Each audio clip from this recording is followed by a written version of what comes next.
So we're going to talk about body types. Metabolism is very much affected by the type of body type you have. So metabolism is what helps you to burn fat. The higher metabolism, the more fat you burn. There's 3 different body types: endomorph, mesomorph, ectomorph. Start with endomorphs. Endomorphs are people that don't eat a lot, but they seem to gain a lot of weight. They can't really lose weight as much as they try to.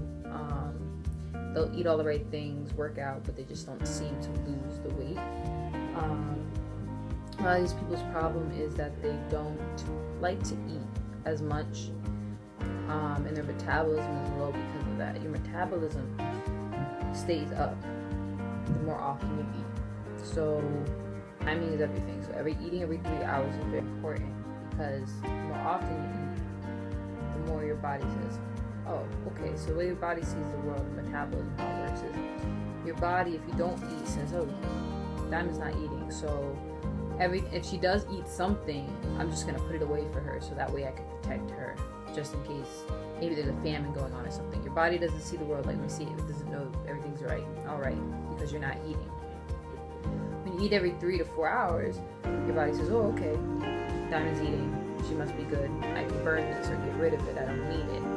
Okay, your body is a machine. Your body's here to protect you. So if you're not eating, it's gonna store stuff for you to protect you later on, when you're perfectly fine. So you just need to eat a lot, more often, in just smaller portions. So with endomorphs, timing is very important for you guys, because your metabolism is already so low.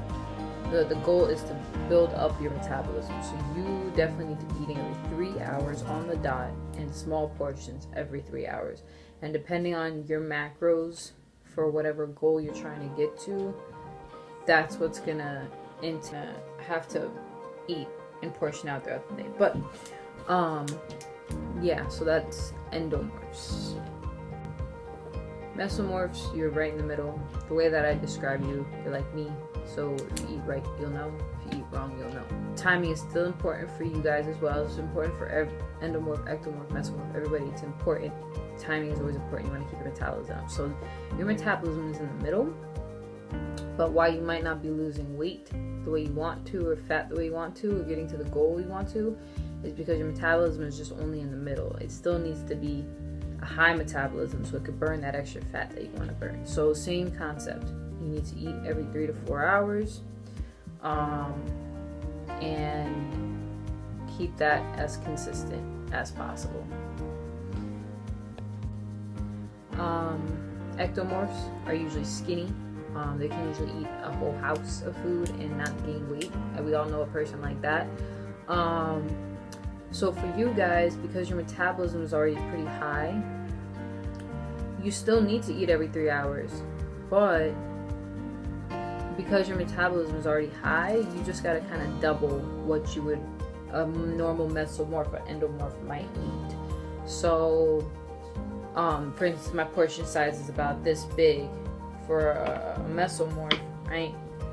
Because you burn so much fat and protein and carbs, and you burn, you actually have to compensate for the amount of burning by eating more. Okay, so your portion size might be like this big.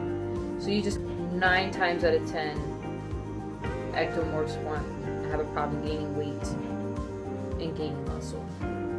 So with that being said, your macros are probably going to fall more towards the gaining portions of macro counting than it will on the losing fat or maintaining portion. But everything with you has to be doubled and very often and consistent, because your body's constantly eating itself pretty much and eating all that nutrients that you're giving it. You have to constantly replenish it. So timing is stupid important to you guys, compared to maybe a mesomorph. We can go 4 or 5 hours and not eat, and it's okay. But you guys definitely have to eat every 3 hours. Same way endomorphs definitely have to eat every 3 hours. You guys just have opposite problems. Now, let's just talk about losing fat, gaining muscle. So for your macro count. If you're trying to lose weight, you mostly, weight or fat, you mostly want to have your proteins between 0.7 to 1 gram of protein per pound of body weight. Depending on the amount you really work out and lift will really depend on how much protein you need. So again, protein is for recovery.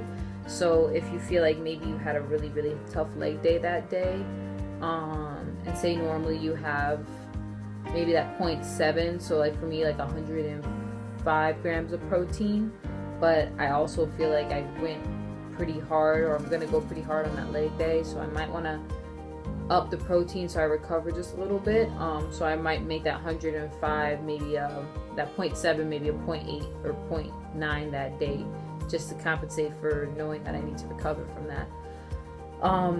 Also losing fat, carbs are going to be between 0.7 and 0.8. Now with losing fat and losing weight, with carbs, timing is very important. So with timing, you want to eat your carbs. If you're really, really trying to lose a lot of fat, you want to time it only when needed. Carbs are for energy, so only when you need it. So, and when I say carbs only when you need it, I mean the complex form of carbs. So the breads, the pastas, the rice, the oatmeal, stuff like that, only when needed. So right when you wake up in the morning and before and after your workout, and that's it, just to replenish in the morning to just get you going, and before and after the workout to replenish from the workout. And your fats, for losing fat, needs to be around about 30 grams of fat, I would say. Remember, fats are not going to make you fat. They're good for insulation. They will protect your organs and your bones and stuff like that. So you're definitely going to need those. Now, if you're trying to maintain your body weight, and you're not really looking to do anything crazy, you just kind of want a maintenance, that would be 7 grams of protein per pound of body weight, 8 grams of carbs, and mix these carbs between your like about 50%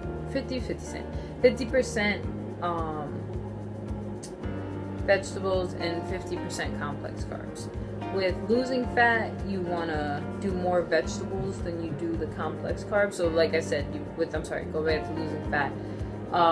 Before the workout and after the workout and in the morning, the carbs in between, because you're going to have meals in between that, needs to just consist of vegetables. So protein, vegetables, fats. Protein, vegetables, fats. And then when you're ready for the morning time or before and after the workout, it's protein, complex carbs, fats. Okay? But back to maintaining. So 8 grams of carbs, but because you're maintaining, you can have like a nice mix of both. So you have 50% vegetables, 50% that. But always have your vegetables. Now, if you're trying to gain, you want to have 1 gram of protein per pound of body weight. You want to have 1 gram of carbs per pound of body weight. And you want to have 30 to 40 grams of fat per pound of body weight. No, sorry, just 30 to 40 grams a day.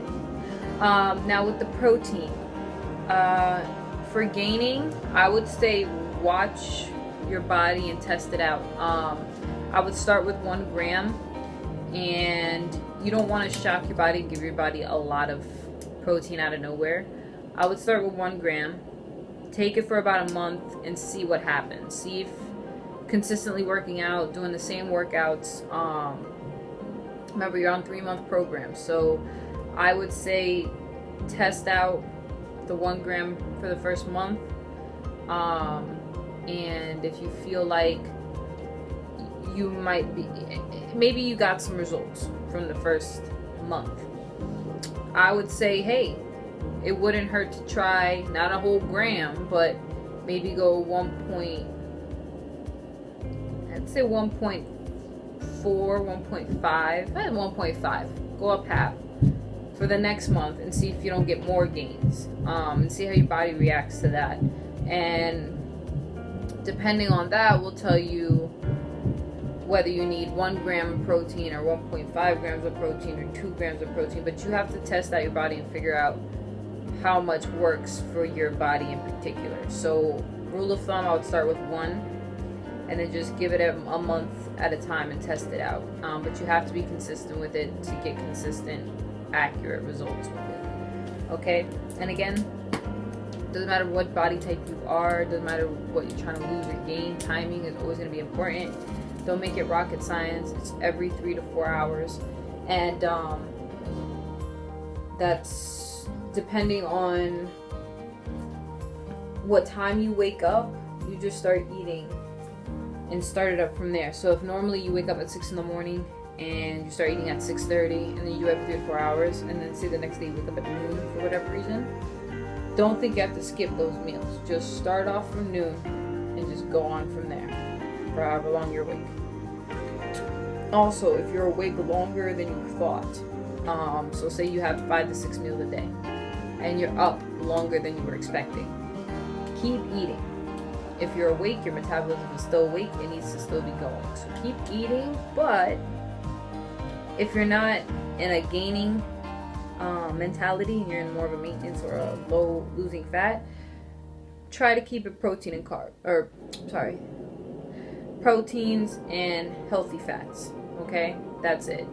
Either that or proteins and vegetables. That's a better option than the fats. Protein and vegetables. You do either or, but protein and vegetables are going to be good because proteins don't have any carbs or fats for the most part, depending on if you're doing lean proteins, and you won't have the extra carbs sitting there because most likely if you're up, you're probably going to be going to sleep soon, so you want to have too many carbs right before bed.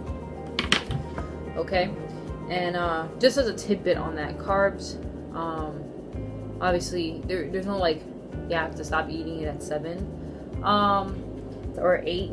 I've heard people say that. Just try not to have any about 2 to 3 hours before you go to bed.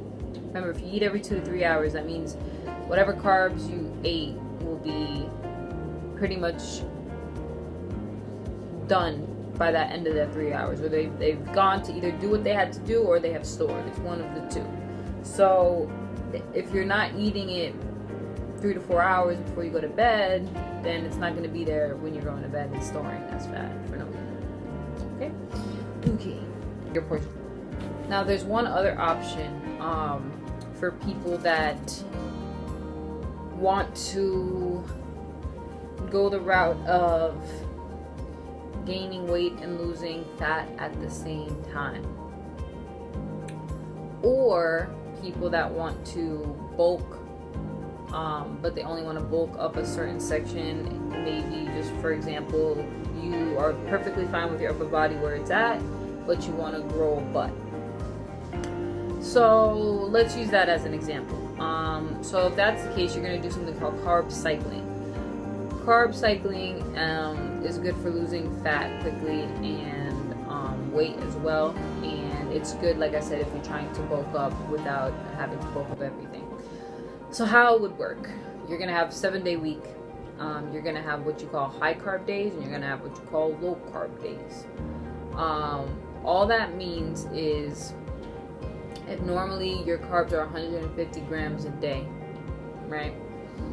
On your high carb days, you're going to have, okay, so say in your, I'm sorry, let me go back. So your high carb days are going to want to be on the days of the growth that you want. So on the days that, so for this example, the days I want to bulk are going to be my leg days because I want my butt to grow. So on my leg days, I would have a high carb diet that day, which means that I would have